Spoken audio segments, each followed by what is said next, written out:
Today, we are going to talk about the final Exodus, which we call the regathering of people by God Himself, not by man. What do you mean by final Exodus?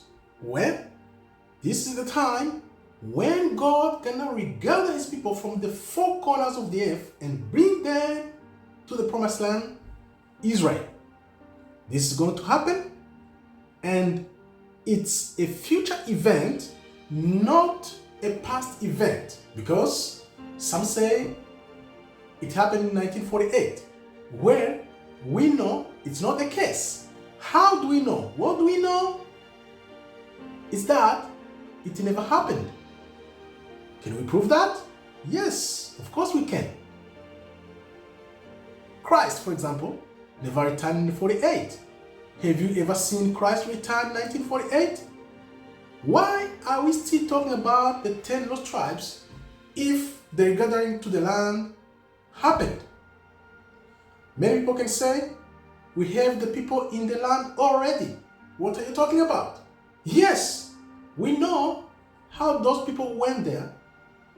They were put there by what we call the Balfour Declaration. The 1917 Balfour Declaration by the British. You can check it out. That's how they go to the land. Now, the question is, if the people are not in the land as of yet, where are the 10 lost tribes? As we said, even in the Bible, the 10 lost tribes are scattered all over the world. That's why God is going to regather them when the end comes, what we call the final Exodus. That's why they are going to be regathered from the four corners of the earth where they are now, and we are going to see how this is going to happen.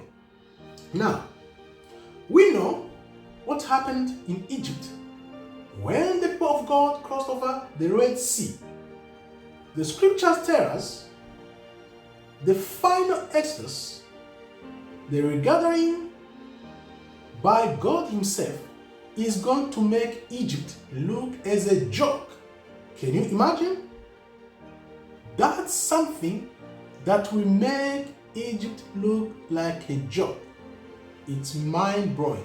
Whenever I think about it, I try to put myself in front of the Red Sea when they cross over and think how the coming event is going to make Egypt look like a joke. That's mind-blowing. So how close are we to the final Exodus? Well, I always tell people it's not happening overnight. It's not coming tomorrow. I think it's a process that is going to take at least 10 years. That's what I think. Because nobody knows the time or the hour. Therefore, we have to keep putting ourselves right with God, do the best to commit to the commandments of God, repent and confess, and of course, make sure that you are born again so that when it happens, you are not going to be caught by surprise. So, now, do we see or do we have some signs showing us that we are getting close to that time? Yes. The scriptures tell us, towards the end, Judah will be the first to wake up. Then the 10 tribes are going to wake up again. So now, who is Judah? Where is Judah? We know Judah is in USA. What called African Americans? That's Judah. Are they awake? Yes. Do you know that? I don't know. But I know Judah is awake, and the 10 tribes in Africa, they are waking up one by one, day by day. This is a fact. As soon as they both gonna wake up, Judah and the 10 tribes come together as two sticks, as I said on the other video. That will be game over. And this is what it's about. As soon as the true Judah and the 10 tribes wake up, it will be the beginning of the end. Now, we all know towards that time, the truth will be visible to everyone, because God tells us that time everybody will know the truth. Whether you like it or not, the truth will be visible to everyone. That's when persecution and tribulation will start. We know that because the devil will try to fight the truth to death.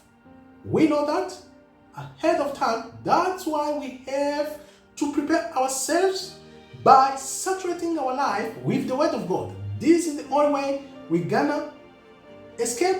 This is the only way out. Fill yourself with the Word of God.